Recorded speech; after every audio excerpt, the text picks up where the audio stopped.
I've been able to hear inanimate objects talk for as long as I can remember. My house slippers were always complaining about my cold feet, the refrigerator constantly whined about needing a vacation, and the living room television grumbled that it wanted to be upgraded to a sleeker model. For 20 years, my ears were filled with this endless, mundane chatter. That was until my wealthy biological parents tracked me down, announcing I was their long-lost daughter. Right away, they arranged a blind date for me and my adopted sister, Pamela, offering us two potential matches. One was a polished, foreign-educated finance elite. The other was a hulking, sun-baked, heavily weathered man. Pamela didn't hesitate. She grabbed the elite finance guy for herself and tossed the rough-looking man to me with a sneer. A hideous freak for a penniless nobody, she mocked. You two are made for each other. Before I could even respond, a hysterical voice shrieked directly from the charcoal powder smeared on the man's face. What is wrong with this billionaire heir? He's worth tens of billions, yet he forced 3 thick layers of me onto his skin just to cover up his pale complexion. The silicone bodysuit under his shirt chimed in with an agonizing sob. Tell me about it. The man has a chiseled 8-pack, but he insisted on using me to fake 3 rolls of belly fat. I'm getting squished into a pancake here. Meanwhile, the sleek watch on the finance guy's wrist offered a bitter snort. I'm a $10 knockoff from a street market, and this clown is using me to f***. He's running a pig butchering scam. I paused for a second, then smiled warmly as I wrapped my arm around the heavy-set man's bicep. Mom, Dad, I said softly, I'll take him. The man went completely rigid beside me. The silicone suit's scream nearly deafened me. His heart rate just hit 160. Girl, let go of his arm. When he gets nervous, his core tightens up. I'm being crushed. My mother almost dropped her teacup. Callie, are you serious? My father frowned, eyeing the man stretched to the limit black shirt and faded flip-flops. He swallowed hard before asking, Mr. Hank, was it? What did you say your family does again? The man rubbed the back of his neck, offering a clumsy, timid smile. Just call me Hank, sir. My family, well, we raise pigs down in the country. Pamela looked at my hand on Hank's arm, her face twisted in pure disgust. Callie, you must be truly desperate to stomach someone like that. But then again, a trashy loser with an ugly brute, it really is a match made in heaven. A dark, sharp glint flickered in Hank's eyes for a fraction of a second. He turned to look at me, his gaze hiding a cautious, fragile uncertainty.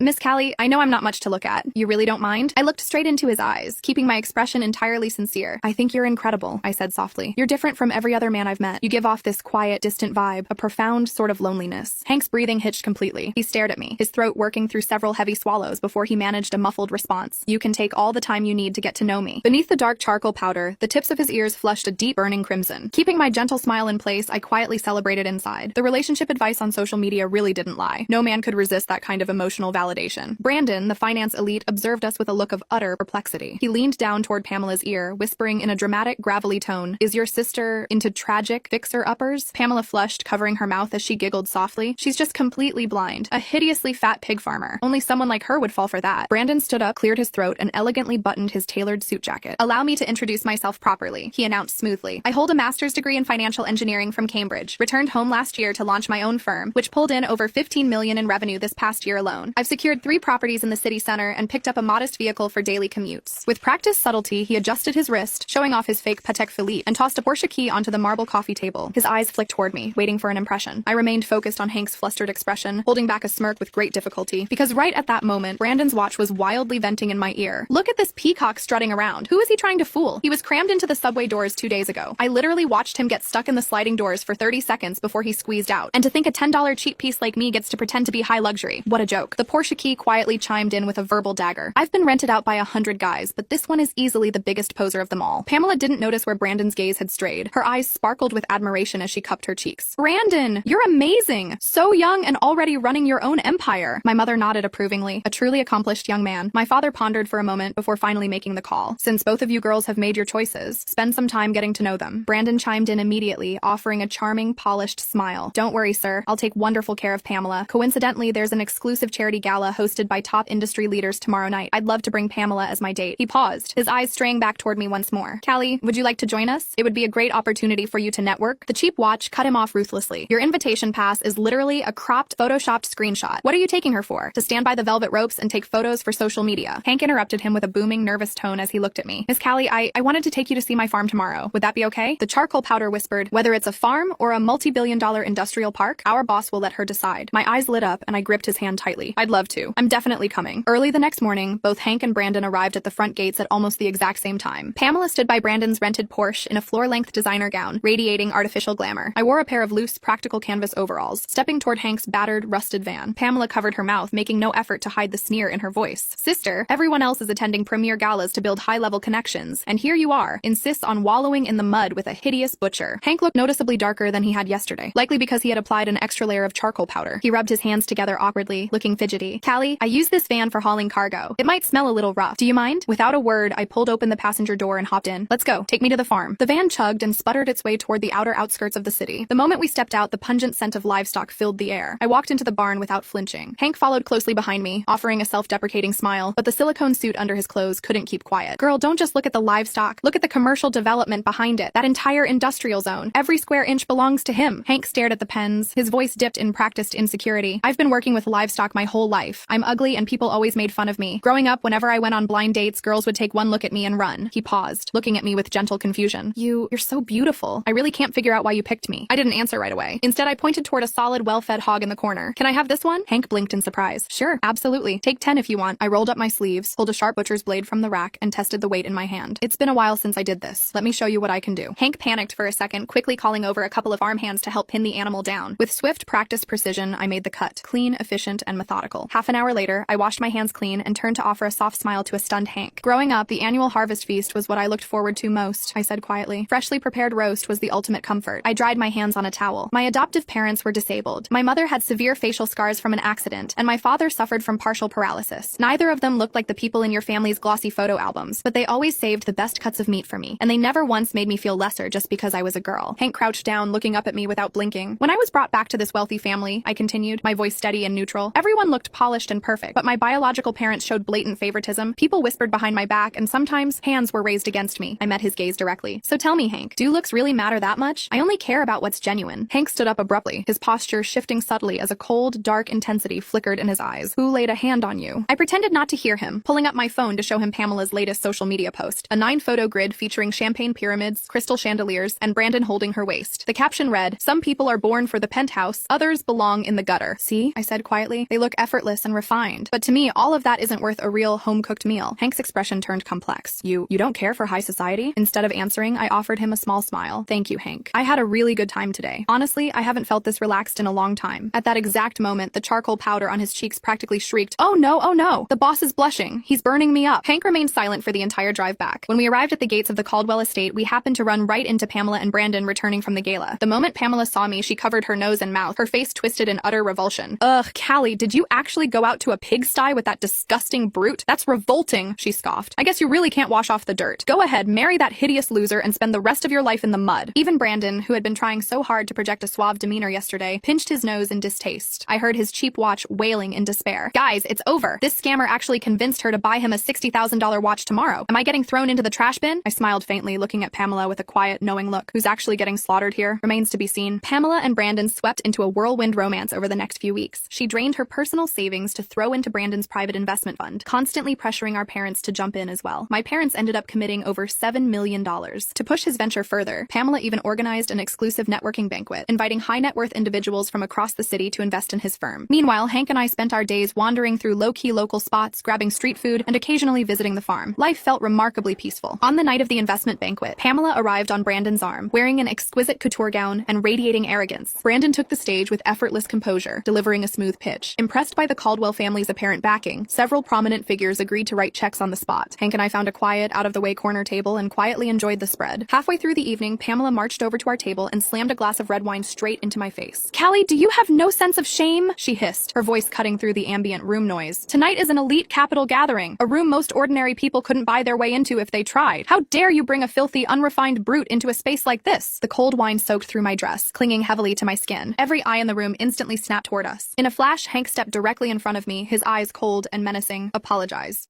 Apologize. Hank's voice wasn't loud, but it carried across the entire banquet hall. Pamela stared at him, then laughed. "You? You're ordering me around?" Brandon quickly stepped between them, wearing his most diplomatic smile. "Mr. Hank, this is a private family disagreement. Perhaps you should take your girlfriend and leave before things become embarrassing." The cheap watch on Brandon's wrist immediately started screaming. "Embarrassing? Brother, you're wearing a fake watch, fake cufflinks, fake shoes, and your entire company is fake." I almost laughed. Then I noticed something strange. Hank wasn't looking at Brandon anymore. He was staring at Pamela. His jaw tightened. "You threw wine in her face because she chose me?" Pamela rolled her eyes. "She chose a pig farmer. I simply reminded her where she belongs." Hank's expression changed. For a second, the timid farmer disappeared. He stepped forward. Every conversation in the room died. "Interesting. One word." Pamela frowned. "What?" Hank pulled a handkerchief from his pocket and gently wiped the wine from my cheek. Then he turned toward the banquet hall entrance. "Come in."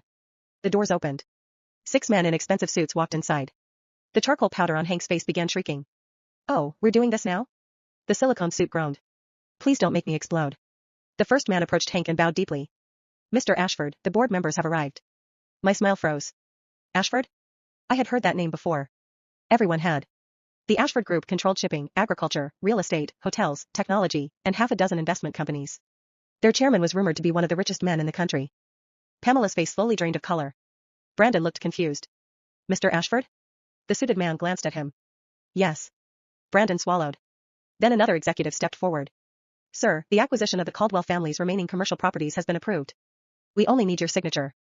My father shot to his feet. What did you say? Hank sighed. Well, that ruined the surprise. He reached up and rubbed his cheek. The charcoal powder came away beneath his fingers. Then he peeled off the fake belly padding beneath his shirt. The silicone suit practically celebrated. Freedom. Hank's shoulders broadened as he removed the ridiculous padding. He pulled off the oversized shirt. The room went completely still. There was no heavy-set pig farmer underneath. There was a tall, athletic man with broad shoulders, a narrow waist, and a face that looked nothing like the supposedly ugly man Pamela had mocked. He looked at me nervously. Kelly. I stared at him. Then I burst out laughing. You're kidding me. His ears turned red. I wanted to know whether you actually liked me. You covered yourself in charcoal and stuffed yourself with silicone for that? He rubbed the back of his neck. I've had people chasing my money my entire life. The watch on his wrist whispered proudly. And he still wore me because he didn't want you recognizing his real luxury watch. I looked down. A very ordinary-looking watch sat on his wrist. It suddenly muttered. I'm actually worth $800,000, but please don't tell her. I like being treated like a normal watch. I covered my mouth. Hank smiled awkwardly. I met dozens of women who suddenly became interested when they discovered my identity. And you thought pretending to be a pig farmer was better? Yes. I stared at him for another second. Then I laughed again. You're ridiculous. His expression softened. But you still chose me. I chose the man who made me feel comfortable. I stepped closer. The billionaire part is just an interesting bonus. His eyes brightened. Behind us, Pamela suddenly screamed. You knew. She pointed at me. You knew he was rich. I shook my head. No. I smiled. I knew he was lying. Pamela froze. And I knew you were being fooled by a cheap watch. Brandon's face turned white. His fake Patek Philippe immediately betrayed him. Oh, thank God. I've been waiting for someone to expose this man. The room erupted. One investor stood up. Brandon, you told me your company managed $3 billion. Another shouted. You told me your firm had government contracts. A third checked his phone. His registration documents are fake. Brandon backed away. Wait. Listen to me. His Porsche key began shrieking from his pocket. Rental. Rental. Rental. Everyone heard the truth at once. Pamela stared at him in horror. You said the Porsche was yours. It was just temporary. You said your properties were yours. I was going to buy them. You said your company made $15 million. Brandon's mouth opened. Nothing came out. My father slowly turned toward Pamela. How much of our $7 million did you transfer to him? Pamela's lips trembled. 6.8. My mother nearly fainted. Brandon immediately lunged toward Pamela. Baby, you have to help me. Pamela shoved him away. You liar. He grabbed her arm. She slapped him. He slapped her back. The banquet hall exploded into chaos. Hank quietly took my hand. Want to leave? I looked at the disaster unfolding behind us. Absolutely. We walked out together. As we reached the car, Hank opened the passenger door for me. I stopped. You know, there's something I still don't understand. What? Why pretend to be ugly? He smiled sheepishly. Because I wanted one person to love me before knowing my name. I climbed into the car. Well, congratulations. I pulled him down by his collar and kissed him. You found her. For once, even the objects around me had nothing sarcastic to say. Then the car engine cleared its throat. Actually, I have something to say. I sighed. What? Can we please stop driving to the pig farm? I am a luxury SUV pretending to be a rusty van, and my suspension is filing for divorce. Hank burst out laughing. I laughed with him. Behind us, the Caldwell family was already collapsing. And I had a feeling our peaceful little romance was about to become the biggest scandal the city had ever seen. The Caldwell banquet collapsed into absolute chaos. Pamela was still screaming at Brandon when one of the investors grabbed his briefcase. You told me this contained audited financial statements. Brandon panicked. Don't touch that. Too late. The briefcase popped open. Hundreds of printed documents flew through the air like financial confetti. The nearest chandelier gasped. Oh my goodness. Those are fake. A marble statue whispered. I knew it. His haircut was giving me fraud. Brandon lunged for the papers. His shoe immediately complained. Stop. You're stepping on me. He slipped. His arms windmilled. He crashed directly into the dessert table. Crash. 3 tiers of wedding cake toppled onto his head. The cake screamed. My frosting. Brandon staggered upright with whipped cream covering his face. Pamela stared at him. You look ridiculous. Brandon pointed at her. This is your fault. She grabbed a champagne bottle. My fault? The bottle whispered nervously. Please don't involve me. Bonk. Pamela swung. She missed Brandon completely and smashed a giant decorative ice sculpture. The sculpture collapsed. Finally, it groaned. I've been freezing my butt off all evening. Everyone screamed and scattered. One investor slipped on melted ice. Another crashed into a waiter. The waiter dropped 20 champagne glasses. Crash, crash, crash, crash. The floor groaned. Could everybody stop attacking me? Meanwhile, Brandon tried to escape through the side door. His rental Porsche keys rattled inside his pocket. Left. Left. The exit is left. Brandon ran right. You're going the wrong way. He slammed directly into a coat rack. The coat rack toppled over. I'm retiring. Brandon scrambled up. Then a security guard grabbed him. Sir, you're being detained for financial fraud. Brandon pointed desperately toward Pamela. She transferred the money willingly. Pamela shrieked. You said the investments were legitimate. And you believed me. You called me your soulmate.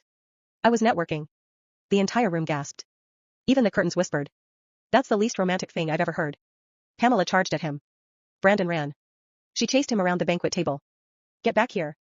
Stay away from me. They collided with a waiter carrying a giant bowl of punch. The bowl flew upward. Everyone looked up. The bowl seemed to hang in the air for a beautiful second. Then, splash. Red punch rained over Pamela and Brandon. The floor tiles groaned. Fantastic. Now we're sticky. Pamela slipped. Brandon tried to catch her. They both fell. Thud. A nearby chair whispered. 10 out of 10. Excellent choreography. I stood beside Hank near the doorway, watching everything unfold. I couldn't stop laughing. Hank glanced at me. Are you enjoying this? Immensely. His lips twitched. Good. Then my father's voice thundered across the room. Pamela. She froze. My father was holding his phone. Why did the bank just tell me that the $7 million is gone? Pamela slowly pointed at Brandon. He took it. Brandon pointed back. She invested it. She told me it was safe. She signed everything. My mother suddenly grabbed her chest. My money. The sofa beside her whispered. Ma'am, please don't faint on me. I'm expensive. She fainted anyway. Whump. The sofa sighed. Of course. Then the front doors opened. 3 police officers walked inside.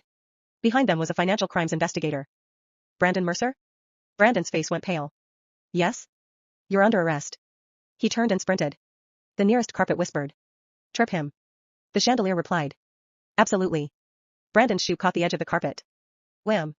He flew forward and landed face first into a decorative flower arrangement. The flower screamed. Y.U.S.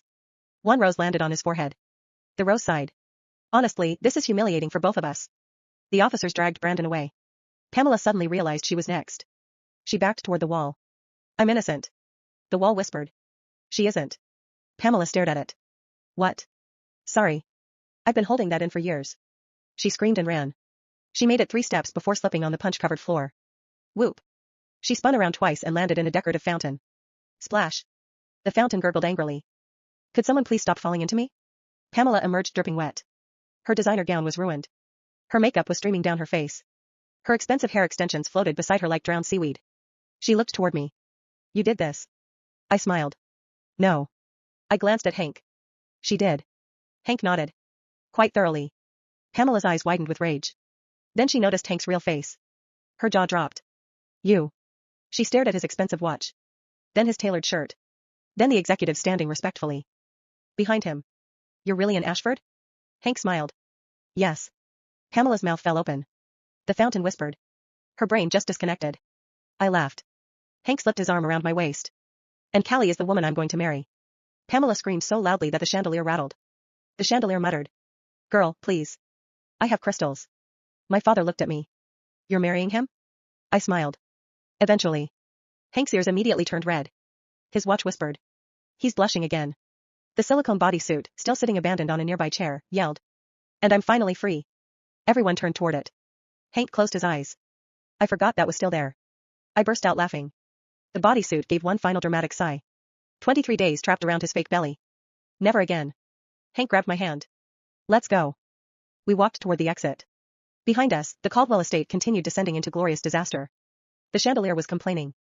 The furniture was gossiping. The investors were shouting. Pamela was being pulled out of the fountain. Brandon was being dragged toward a police car while screaming about his innocence.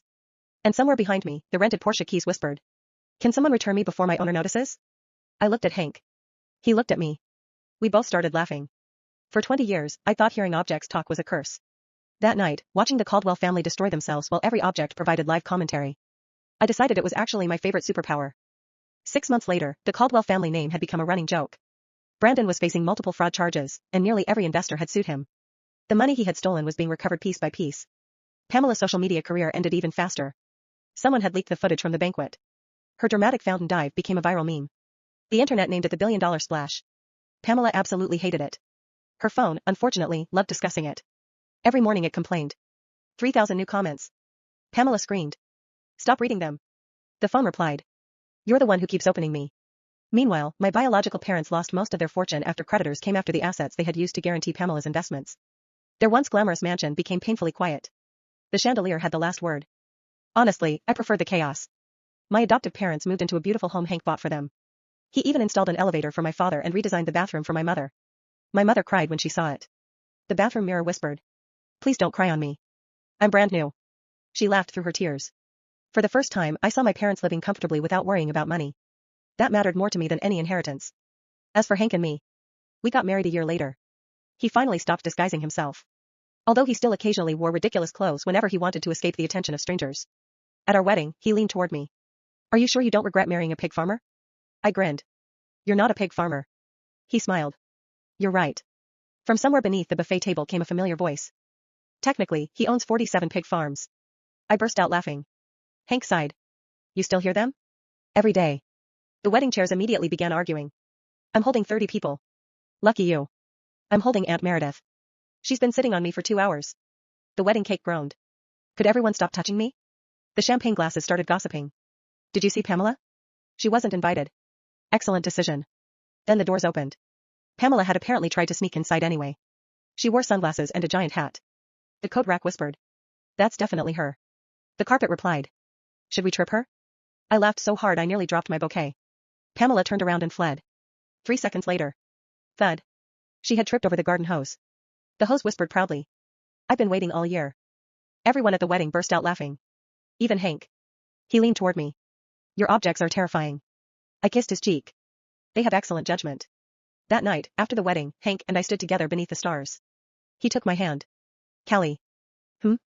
I spent my entire life wondering whether someone could love me without knowing how much money I had. I looked at him. And? His smile became soft. I found someone who heard the ridiculous things my disguises were saying and still chose me. I laughed. You were incredibly stupid. I know. You stuffed yourself with fake fat. I know. You covered your face in charcoal. I know. And you almost crushed that poor silicone suit. From inside the closet came an offended voice. Thank you. Hank groaned. I really need to move somewhere objects can't talk. I smiled and rested my head against his shoulder. You'd miss me. He kissed my forehead. Unfortunately, yes. The refrigerator downstairs suddenly yelled. They're kissing again. The television shouted. Let them have privacy. The washing machine joined in. Can everyone please shut up? Some of us are trying to spin. I started laughing. Hank laughed too. And surrounded by a house full of noisy, opinionated objects, I realized something. For 20 years, I'd wanted the voices to disappear. Now I couldn't imagine my life without them. Especially because whenever life became too serious, someone always had something ridiculous to say. And apparently, my husband had married me for the exact same reason. He just hadn't realized it until the furniture told him.